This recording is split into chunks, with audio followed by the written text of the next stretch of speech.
Bonsoir François et merci d'avoir répondu à mon invitation et d'être avec nous ce soir. Salut Thomas, ça va? Ça va et toi? Ouais, très bien. Donc toi, Ça roule. tu es député de la France Insoumise et de la Somme. Et donc on a beaucoup craint la sortie de confinement on avait dit que c'était pas préparé. Et on a vu les premières images ce matin des transports qui étaient surréalistes puisque aucun respect des distances, c'était pas possible de toute façon. Qu'est-ce que tu as ressenti toi quand tu as vu ces images? Et on a entendu le ministre Djebari qui a dit tout à l'heure que que tout se passait à peu près bien. Comme d'habitude, il y a un gros contraste entre les propos des gouvernements et puis la réalité. Bon, moi, juste, j'ai pas envie d'agiter la parano, tu vois. Je trouve déjà que la manière dont on a été géré cette crise produit un jour endormez-vous et le lendemain courez aux abris. Et cette manière de gérer ça risque d'engendrer de la panique et de la paranoïa et en particulier chez les plus fragiles. Donc, c'est pas ce que j'ai envie de. Simplement, moi, le déconfinement, c'est vrai que je n'aurais pas pensé de cette manière-là, c'est-à-dire à la place de mobiliser les grandes institutions, tu vois, c'est-à-dire l'école, et tout de suite, tu sais que c'est des centaines de milliers de gosses, pour pas dire des millions, il faut mettre le frein à main pour pas que ça soit des millions, l'entreprise et les transports, c'est vrai que j'aurais pensé déjà au déconfinement familial, au déconfinement affectif, au déconfinement amical. Comment tu fais pour renouer des liens, par exemple, de moi, mes enfants avec leurs grands-parents? Et ça, il n'y a pas eu un mot là-dessus sur ces liens-là dans les discours de Macron et ainsi de suite. Ce n'est pas du tout ce qui a été pensé. On a tout de suite pensé par les grosses et grandes institutions, pour des raisons économiques aussi, mais je pense même parce que ce niveau infra de ce qu'on fait aux liens, de ce qu'on fait aux familles, de ce qu'on fait à l'amitié, de ce qu'on fait à l'amour, ça n'intéresse pas, c'est comme si c'était en dehors du politique, quoi.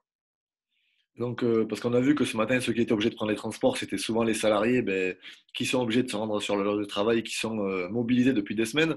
Il y a un sondage qui est sorti hier qui dit que 90% des ouvriers ont été obligés d'aller sur leur lieu de travail contre entre 10 et 15% des cadres. Est-ce que ça n'a pas réimposé ou rappelé avec force il y a toujours cette question de la lutte des classes et qu'on n'est pas égaux dans la société dans laquelle on vit rien que par rapport au fait d'aller travailler ou pas ou de rester en télétravail?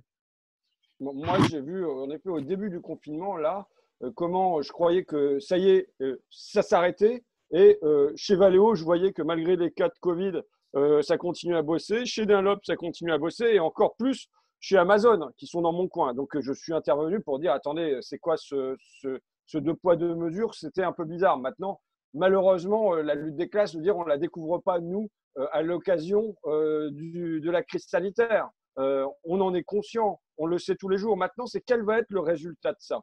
Est-ce que le résultat de ça, ça va être juste un révélateur d'un cordon, et comme un cordon sanitaire qu'il y a entre, en effet, ceux qui peuvent télétravailler et ceux qui doivent aller sur leur lieu bosser, quoi? Ou bien est-ce que ça va être, compte tenu du fait que, comme l'a dit le président, la société pendant ces semaines, et il faudra s'en rappeler, nous dit-il, eh bien, tient sur ces métiers qui sont souvent mal rémunérés, mal payés, mal considérés, ces métiers-là vont être reconsidérés, réévalués, ainsi de suite.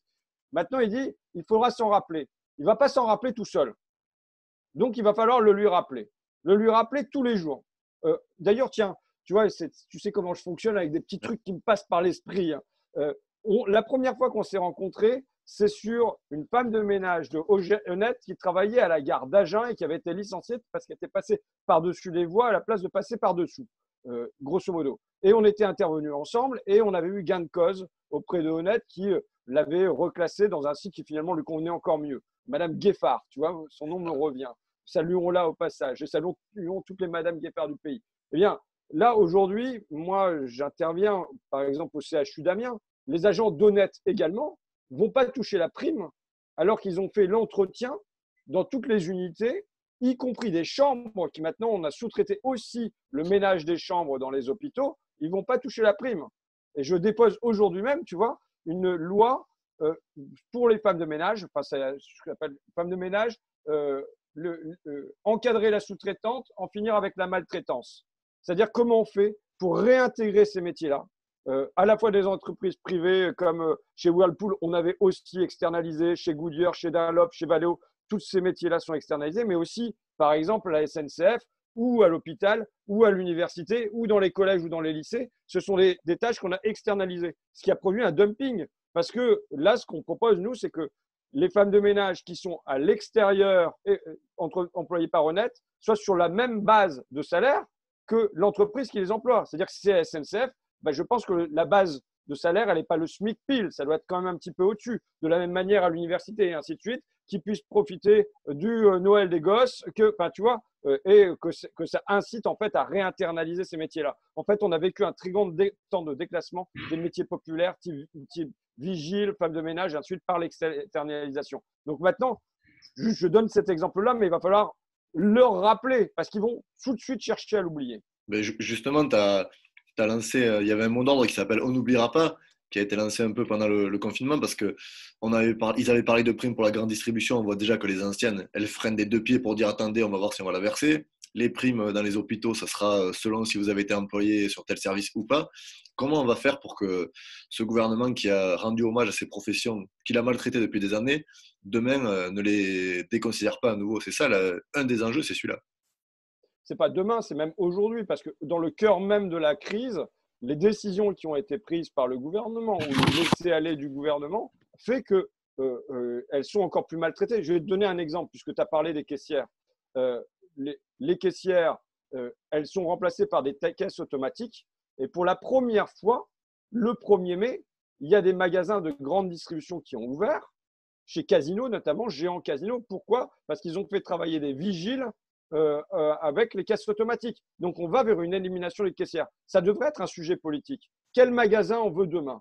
Est-ce qu'on veut un magasin sans humain, sans relation humaine, avec des caisses automatiques? Ou bien est-ce qu'on veut avoir encore un échange? Et à ce moment-là, si on veut ça, il faut le construire, par exemple, par une taxe sur les caisses automatiques. Mais de toute façon, on le sait, toi et moi, il n'y a qu'une seule chose qui est vraie, c'est le mouvement social.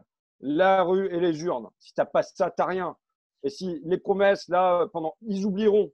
Nous, on n'oubliera pas, il faut qu'on n'oublie pas. Tu sais, il y a un travail. Ils ont voté une loi d'amnistie d'avance en se disant, oula, il ne faut pas qu'on se prenne des procès si jamais il y a des cas de Covid dans les écoles, dans les entreprises et tout ça, les maires, machin, il faut une loi d'amnistie. Mais la vraie loi qui voudrait voter, c'est une loi d'amnésie.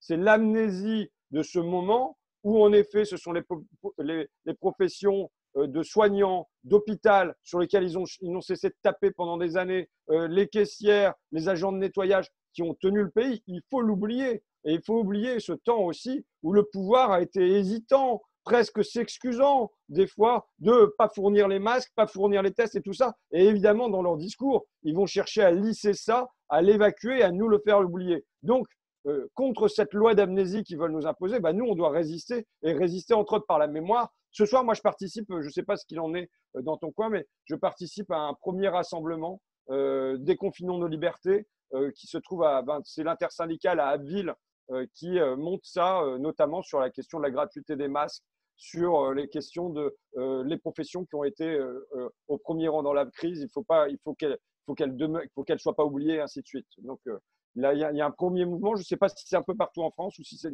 une spécificité picarde.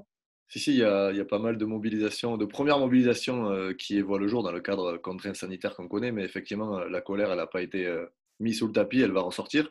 Il y a quand même quelque chose qui a aussi marqué depuis le début de la crise, c'est les mots utilisés par le pouvoir. On a entendu relocalisation, maîtrise de la production industrielle, que certains, au début, sur la question de l'hôpital, certains services doivent être sortis et ne doivent pas répondre aux lois de l'argent. C'était quand même des mots que la gauche, les écologistes et les syndicalistes utilisaient depuis des années. Et moi, il y a un sujet qui m'a marqué parce que j'ai suivi les transports de près. Et tu avais proposé il y a quelques mois une loi avec Delphine Bateau de mémoire pour interdire certaines liaisons aériennes en France s'il y avait l'équivalent en train en termes d'heures. Enfin voilà, par exemple, Paris-Bordeaux, c'est aujourd'hui pas judicieux de le faire en avion alors que tu le fais en 2 heures en train. Et on voit que Bruno Le Maire, il se transforme aujourd'hui un peu en François Ruffin. Qu'est-ce que tu y perçois? Est-ce que tu jubiles un peu quand tu vois qu'aujourd'hui la loi sur laquelle on t'avait renvoyé que c'était pas acceptable et que c'était pas à l'ordre du jour, elle est aujourd'hui un peu quand même remise dans l'agenda politique? Bon, d'abord, tu sais, tu connais la chanson de Dalida, Parole, parole. Encore des mots, toujours des mots. Donc, on en est là quand même. On a eu beaucoup de belles paroles. On va passer à un temps où on va nous dire qu'il faut relancer, il faut redémarrer, il faut rebondir. Et moi, ce qui m'intéresse là-dedans, c'est qu'on ne nous dit jamais dans quelle direction il faut relancer. relancer, je suis d'accord, mais qu'est-ce que c'est la priorité aujourd'hui? Est-ce que c'est de recréer de l'emploi dans l'agriculture parce qu'il nous faut une agriculture paysanne? Est-ce que c'est de créer de l'emploi dans le bâtiment pour avoir des bâtiments qui soient qui soient pas des passoires thermiques? Est-ce que c'est de créer de l'emploi dans les métiers du lien et ainsi de suite? Non. Si on nous dit qu'il faut redémarrer, qu'il faut repartir, qu'il faut relancer, sans nous dire dans quelle direction, ça veut dire que c'est la même direction qu'avant.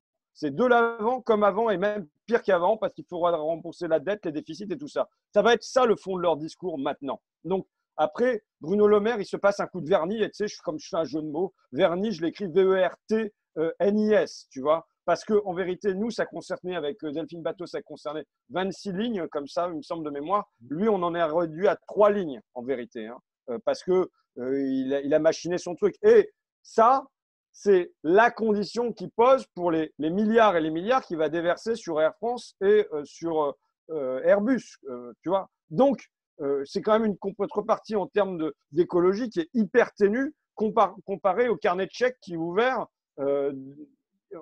et sans véritable projet pour l'aéronautique. Moi, je peux proposer un projet pour l'aéronautique. Je crois qu'il va avoir en main l'aéronautique pour la faire décroître. Oui, je crois qu'il faut diminuer le trafic aérien. Je suis pour un quota, pour un plafonnement du nombre de voyages par an pour les voyageurs. Voilà, je suis pour qu'on ait une limite de trajet. Là, on nous a confinés chez nous, tu vois. Il y a une limite, il fallait une autorisation de sortie. Bah oui, je pense qu'à un moment, ce n'est pas parce qu'on est riche, on sait très bien que ces transports-là sont des transports qui sont extrêmement marqués socialement. Ce n'est pas parce qu'on est riche qu'on a le droit de polluer le ciel de tout le monde, tu vois. Donc là, donc je le redis, le projet de Bruno Le Maire, dans la manière dont il a tricoté son truc finalement, ça ne concernera que 3 lignes. Donc, je n'ai pas envie d'être une mouche qui se fait prendre dans son pot de confiture en disant génial.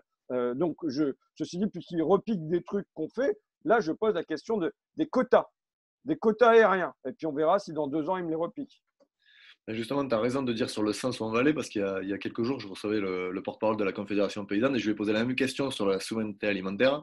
Il me dit, mais quand Macron en parle, évidemment, il ne va pas dans le sens où nous, on va.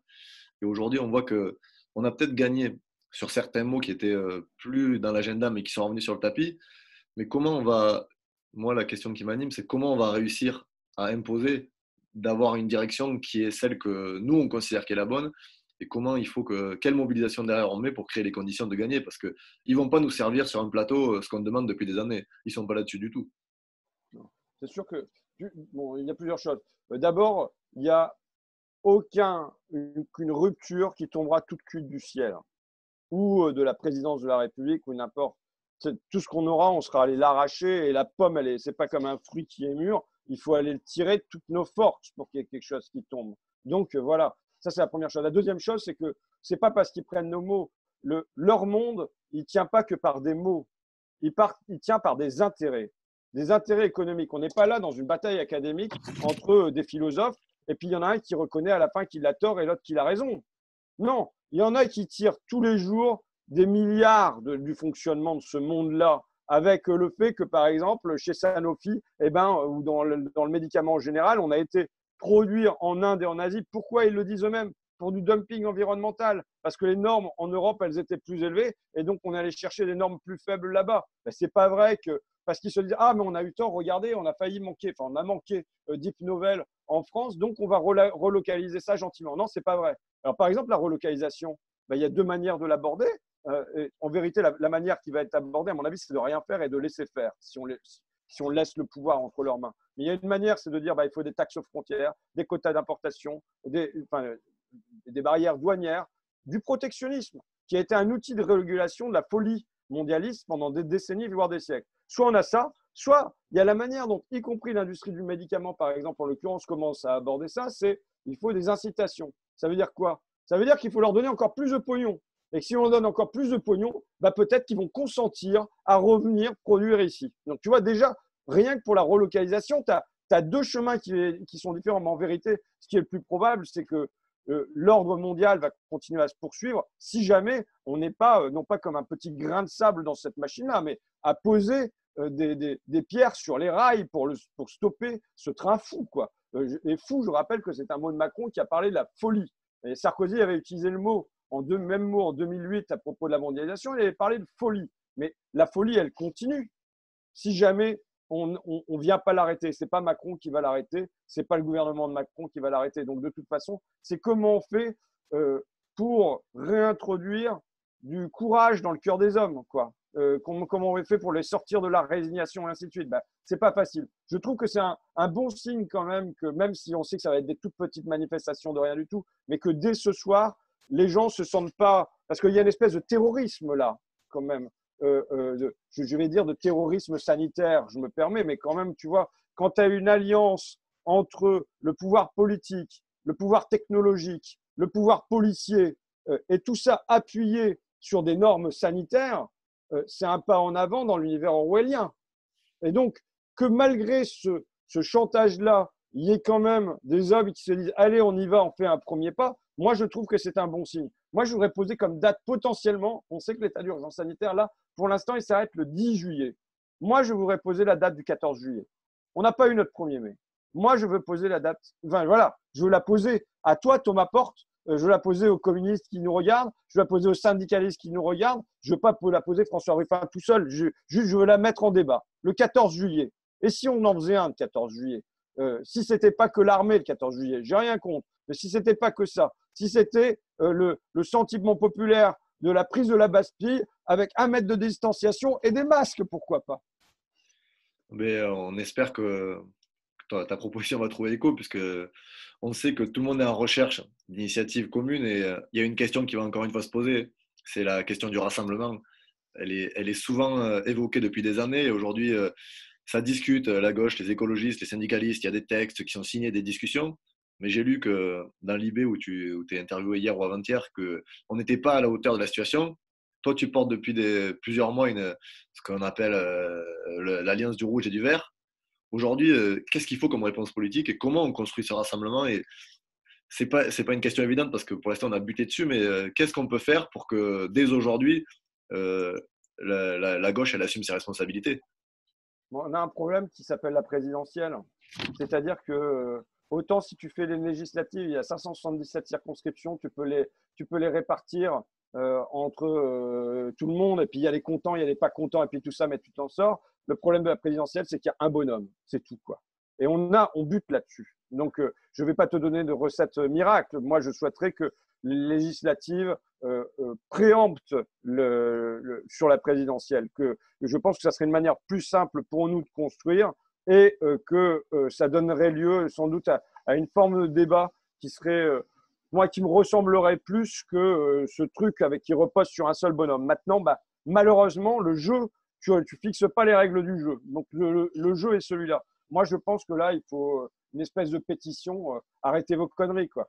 Il faut que ça pousse d'en bas. Si ça pousse pas d'en bas, les logiques partidaires et suicidaires, elles demeureront, je crains, sur cette présidentielle. Donc, il faut qu'en bas, on dise arrêtez vos conneries, arrêtez vos conneries, arrêtez vos conneries, arrêtez vos conneries. Vous êtes d'accord à 80-90%.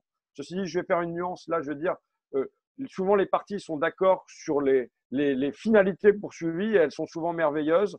Sur les moyens d'y parvenir, et est-ce qu'on a des moyens qui sont à la hauteur des finalités qu'on poursuit? Là, il y a peut-être plus à mettre en débat. Mais bon, enfin, ceci dit, il peut y avoir quand même au moins un certain nombre de pas qui peuvent être faits ensemble. Mais on voit très bien que ce n'est pas forcément le fond politique qui va poser le plus de soucis. Ça va être, oui, des logiques qui sont, pour moi, qui peuvent être partidaires et suicidaires.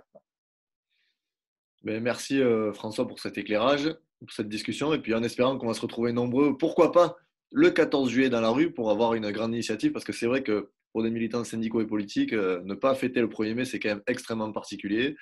Et voilà, j'espère que ta proposition va trouver écho et qu'on va arriver à construire une initiative commune. Écoute, je crois que c'est la première fois que je la formule publiquement. Donc, on verra bien si dans les commentaires sur Facebook, là, tout le monde va dire quel con celui-là, ou ouais, chouette bodiné, tu vois. Bah, écoute, on verra bien, et puis en espérant qu'elle fasse au moins le débat et qu'on puisse s'entendre. Merci François. Ça roule. Salut Thomas, ciao, ciao.